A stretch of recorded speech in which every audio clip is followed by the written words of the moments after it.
Dice Borges que el lamaísmo es una curiosa extensión teocrática, jerárquica, política, económica, social y demonológica del Mahayana. El Buda había predicado su ley en el norte de la India, a orillas del Ganges.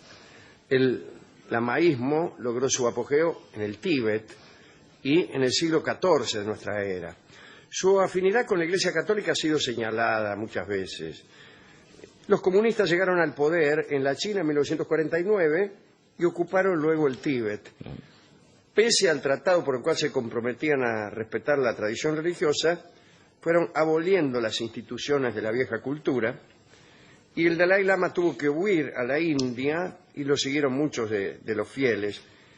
Y hoy constituyen en Darjeeling la única población que conserva la antigua fe. En el Hinayana no hay sacerdotes, hay monjes. El lamaísmo, en cambio, nos muestra una vistosa jerarquía, ¿no? de dos cabezas, el Dalai Lama o glorioso rey y el Panchen Lama o glorioso maestro, han venido ejerciendo, como los papas medievales, el poder temporal y espiritual. Naciones como los tibetanos y los mogoles eran incapaces de conformarse con las cuatro nobles verdades y con la rígida austeridad del óctuple sendero. Entonces fue preciso atraerlos, dice Borges, con las pompas de la liturgia, los ritos complejos, la manipulación de rosarios, la incorporación de divinidades locales y antiguas prácticas mágicas que no se podían desarraigar, ¿no? Bernard Shaw ha escrito, esto lo escribe Bernard Shaw, que la conversión de un morocho del Congo a la fe de Cristo es la conversión de la fe de Cristo en un morocho del Congo. Tiene cierta gracia. Sí. Parejamente, los tibetanos retuvieron su creencia en los espíritus de la naturaleza, y este sincretismo fue facilitado por la índole mágica y politeísta del Mahayana. Bueno, hasta que aparecieron los comunistas, buena parte de la población tibetana seguía la carrera monástica. Por lo general, cada familia entregaba a uno de los hijos varones al monasterio más próximo. Entonces, el neófito, que contaba 8 o 9 años, era instruido en los misterios eclesiásticos por un maestro hasta que se lo admitía como novicio, un grado del que pocas veces nadie pasaba, ¿no? Después venía el grado de monje y la cuarta jerarquía era la de abad y comportaba dignidad, respeto y poder. Se entiende que el Dalai Lama, al morir, se encarna en un niño, generalmente de clase humilde, que para mayor comodidad crece en el vecindario del monasterio, para andar buscándolo por ahí, ¿no? Es descubierto por oráculos e instalado en el trono. La preferencia otorgada a la clase humilde no fue una superstición democrática. Corresponde a la precaución de que las familias poderosas no se vengan a entrometer en los intereses de la orden. De tal modo se entiende que el Dalai Lama es, de generación en generación, siempre el mismo tipo. Siempre el mismo tipo, que a su vez es la forma terrenal de Avalokitesvara, este dios que tiene muchas formas, ¿no? La invocación mágica Om Mani Padme Hum, o la hoja en el loto, significa... mire qué lindo idioma. Om Mani Padme Hum significa o la hoja en el loto, sí. que es un poco picaresco incluso. Sí. El asunto es donde colocar la frase, ¿no? Porque sí, uno la aprende y claro. Y está dirigida especialmente al Dalai Lama y significa la disolución de aquel que se muere, imaginado como la gota de rocío sobre una hoja de loto que se pierde en el mar. O sea, muy triste. Sí. Ahora bien, el otro día vi una película de Bertolucci acerca justamente de esta búsqueda que hacen algunos monjes de los niños en que el Dalai Lama ha venido a reencarnar, o del niño en que el Dalai Lama ha venido a reencarnar. Siguen, les hacen elegir cosas y si eligen bien se entiende que efectivamente son el Dalai Lama recién muerto que ha vuelto a nacer. En esta película el niño a quien investigan es un niño norteamericano de Seattle. Estado de Washington. Sí, exactamente, allá donde Judas perdió el pulso. Entonces llegan los chinos, llegan los tibetanos y le empiezan a hacer preguntas al niño, no ante la pasividad del matrimonio norteamericano, que son sus padres, que incluso los llevan hasta el Bután para que completen los exámenes y para que comparezca ante el oráculo, ¿no? Mientras tanto, se cuenta la historia del Buda. Se cuenta, ¿no es cierto? El Buda, que la mamá lo tuvo a orillas de un bosque, por un costado. Eso no lo cuentan. Mejor, sí. Eso, qué curioso, no lo cuentan. A mí me parece, pero no estoy seguro, de que el Buda nació por un costado de la madre, pero eso no aparece allí, quizá para no entorpecer la filmación, Sí. ¿no? Pero sí está, el padre era un rey, él era un príncipe. Adivinen quién es Keanu Reeves. Keanu Reeves, que uno lo ve y dice, el Buda. Es como había uno que antes, ¿cómo se llamaba? Que hacía siempre papeles de esquimal o de mexicano o de Buda o de lo que fuera, un mexicano. Había un actor que murió haciendo eso. César Romero. César Romero. Había otro. Estoy cargando. Pero César Romero podría haber hecho eso también. Bien. Anthony Quinn, ahí será. Anthony Quinn, Claro. sí, hacía papeles de latino. Latino y- pero era un y actor muy ruta. famoso. Y oriental sí ha hecho también. Bueno, el caso es que la película sigue así todo el rato, ¿no? Un embole. ¿Y era o no era? No, y al final, ¿sabes cuál es la solución? Algo que no tiene nada de budismo. Finalmente hay 3 candidatos y adivine quién era el Dalai Lama. Los 3. Los tres. Los 3. Los tres a la final. Los 3, pasan los 3 y los 3 son el Dalai Lama. Qué raro para la solución. Operación Triunfo. A mí no, me olió mal eso. Sí. Todo parecía en esa película más bien un reality. Claro. Los padres al final empiezan a tomar el gustito a que el hijo sea el Dalai Lama y hacen fuerza para que él gane, una cosa. Mucho accidente. Hacer fuerza para ganar es lo menos budista que hay en este mundo. Ganar ya es poco budista, pero hacer sí. fuerza para eso es peor. Bueno. Volvamos a lo nuestro. Se llaman siempre igual los Dalai Lama, lo que me parece coherente. Está bien. El apellido es Gyatso.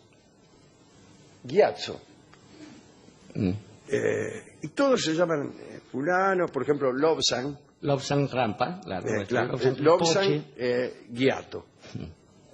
Y algunos han sido muy buenos poetas y en los últimos tiempos tienden a hacerse muy amigos del occidente, más que nada para combatir a los chinos que son comunistas, los que los expulsaron del Tíbet.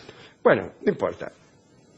El caso es que hay un conjunto de divinidades adoradas en el Tíbet que son bastante pesadas, ¿no? Ahí están los 4 guardianes de los puntos cardinales, está Yama, el juez de los muertos, señor de los infiernos, aquel cuyo emblema es la calavera y el falo, están los espíritus que personifican las fuerzas naturales. Sin embargo, la propagación del budismo en el Tíbet representó un progreso moral, porque apareció la idea de que las buenas acciones tendrían su recompensa después de la muerte y las malas recibirían su castigo. Con mejor lógica que el budismo ortodoxo, el lamaísmo no admitió del todo la doctrina del karma y prefirió la de un alma individual que transmigra de generación en generación. El muerto puede renacer en este mundo y también en el otro, por ejemplo en el infierno. Los demonios acechan en todo momento y es prudente proveerse de los talismanes y fórmulas adecuadas para ahuyentarlos. Mercadería que suministran ¿quiénes? Los monjes. Tampoco se descuida a los enfermos. un monje aplica la terapéutica de recitarles los cánones sagrados. Parece que ciertas fórmulas, repetidas un número indefinido de veces, ahuyentan a los malos espíritus, curan a los enfermos y son previas llaves del paraíso. Y la más acreditada, como ya hemos dicho, es Om Mani Padme Hum. Bueno, esta virtud de la encantación o mantra reside menos en el sentido de las palabras que a veces pertenecen a idiomas olvidados, digo, menos a eso que al orden mágico de las letras. El oyente recordará la cábala de los hebreos, que atribuyen una fuerza creadora a cada una de las letras de la Escritura. Así hay letras ponzoñosas, mortíferas, pendencieras, ígneas, prósperas, gratas, saludables, amistosas, neutrales, y su sabia combinación aumenta el efecto. No hay demonio que no esté sujeto a un determinado conjuro del sacerdote. La fórmula escrita o mantra es tan eficaz como la forma oral. Se usa en las banderas que coronan los techos de las viviendas y los templos, en la ropa, en los amuletos. El enfermo, en busca de cura, la incorpora a su dieta. Se come papelitos con fórmulas escritas. Es habitual también el uso de cilindros manuales llenos de mantras. Cada vaivén o rotación equivale a una plegaria. Es una máquina de rezar, ¿no? Y cada plegaria acumula méritos que conviene reforzar con donaciones a los templos. Los ricos ofrecen joyas o metales preciosos, los pobres manteca. Los demonios más peligrosos no aceptan dones sino ya puesto el sol. Bien. Hay que donar de noche. El poder de los lamas era, en un tiempo, enorme. Abarcaba lo temporal y lo espiritual. La producción entera del país, la recta ejecución de la ley, sin excluir la pena de muerte, el destino presente del súbdito, sus vidas futuras, todo eso estaba en manos de los lamas. A diferencia de Swedenborg, el lamaísmo, como la doctrina cristiana, concede una decisiva importancia a la hora de la agonía. Tiene mucho que ver cómo te mueras. No es lo mismo morirse de un modo que de otro, ¿no? Llegada esa hora, o aún después de la muerte, un sacerdote le lee al moribundo o al cadáver, ¿no?, el libro que se llama Bardo Todol o Liberación por el Oído. Liberación por el Oído es un título extraordinario. Bardo Todol.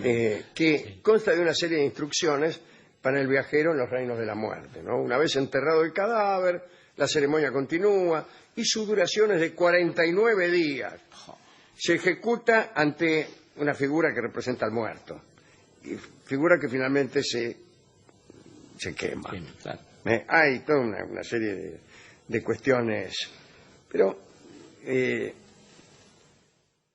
si a partir de todos los protocolos, cuestiones, el tipo logra la salvación, el sacerdote le dice estas palabras: tu propia inteligencia, que ahora es el vacío, pero que no debes considerar como el vacío de la nada, sino como la inteligencia misma, sin traba, resplandeciente, estremecida y venturosa, es la conciencia, el Buda perfecto. Y luego le aconseja que medite sobre su divinidad tutelar como si fuera el reflejo de la luna en el agua, visible pero inexistente. Repito, visible pero inexistente, como si fuera el reflejo de la luna en el agua. Ya que todo este protocolo y toda esta creencia es considerada como un sueño. Hasta la verdad es un sueño. Hasta por la cara me conocen, ¿no? Bien, reconocido el carácter alucinatorio del extenso proceso, el muerto sabe, se le dice, ahí en una especie de café con gestores, cuál será su reencarnación ulterior. Dice: flaco, te tocó, mirá, te tocó. Otra vez. Otra vez yo. Los que logran el nirvana, bueno, eso es otra cosa, señor, deje de molestar. Hay un libro muy hermoso que se titula La ley de Buda entre las aves, guirnalda preciosa. Y es la idea de una asamblea de pájaros, que ya figura, ¿no?, en las literaturas de Grecia, de Persia, de Inglaterra, etcétera. Pero la tradición refiere que el Buda predicó su ley a los dioses, a las serpientes, a los demonios, a los hombres, en todos los lenguajes del universo. Y en el poema del que voy a hacer una cita, de los pájaros, un bodhisattva, que es un budita, ¿no?, un pichón de Buda, se convierte mágicamente en un cuclillo y adoctrina a las aves del Tíbet y de la India. El buitre, la grulla, el ganso, sí señora, la paloma, el grajo, la lechuza, el gallo, la alondra, el tordo, el cernícalo y el pavo real declaran la amargura y la incertidumbre de toda la vida. El cuclillo, a instancias del loro, diestro en el arte de hablar, les repite que nada hay en el universo que no sea fugaz e ilusorio. Los palacios de piedra tienen su cimiento en el aire. Los encuentros de amigos y de parientes son como encuentros de viajeros que comparten el pan con desconocidos. Los cuerpos son efímeros como nubes. El tornasolado plumaje del pavo real es como la espuma que dispersa el viento. Nacer y morir es soñar que se nace y que se muere. Los budas que redimen el universo son los budas de un sueño. Las aves, edificadas por esta prédica, prometen entonces reformar sus costumbres, salvo el milano y el cuervo, que están empedernidos en el mar. Y en una de las estrofas, el gallo dice: mientras viváis en este mundo del samsara, el mundo de los hombres, no tendréis dicha duradera. La ejecución de asuntos mundanales no tiene fin. En la carne y la sangre no hay permanencia. Mara, señor de la muerte, nunca está ausente. El hombre más rico parte solo. Estamos obligados a perder a aquellos que amamos. Donde quiera que miréis, nada sustancial hay allí. ¿Me comprendéis? Eso dice el gallo. Qué lindo, ¿no? Bueno. Muy lindo.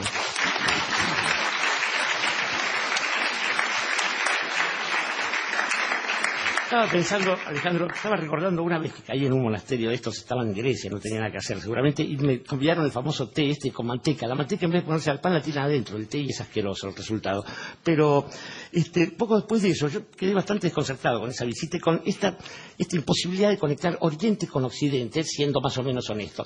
Y recordé un cuento de Arthur Clarke, que está vinculado con el fin de la infancia, y que cuenta que había un monasterio de lamas, en el cual la tarea de los monjes era encontrar el sagrado nombre de Dios utilizando todas las combinaciones posibles de un alfabeto muy extenso. Pero que el abad de ese monasterio, en el momento de su muerte, le dice a sus discípulos que hay que acelerar ese trámite porque ya venían de varios milenios y esto no podía ser. Entonces, un delegado de ese abad llama a una empresa de computación norteamericana que manda a su vez a dos técnicos con una maquinola que arman ahí.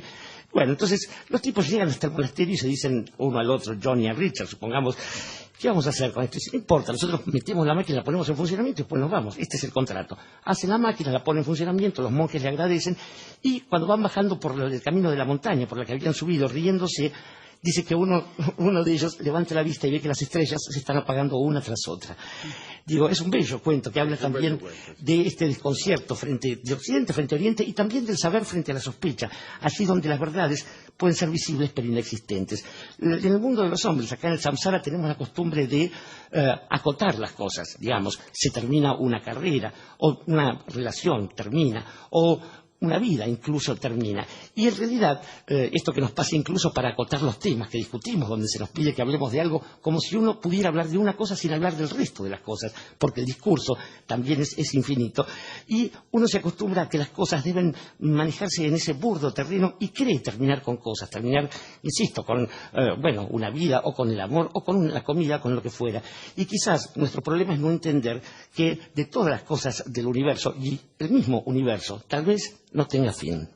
Y tal vez no tenga fin es un tango que van a tocar Horacio Salgán y Ubaldo de Liro.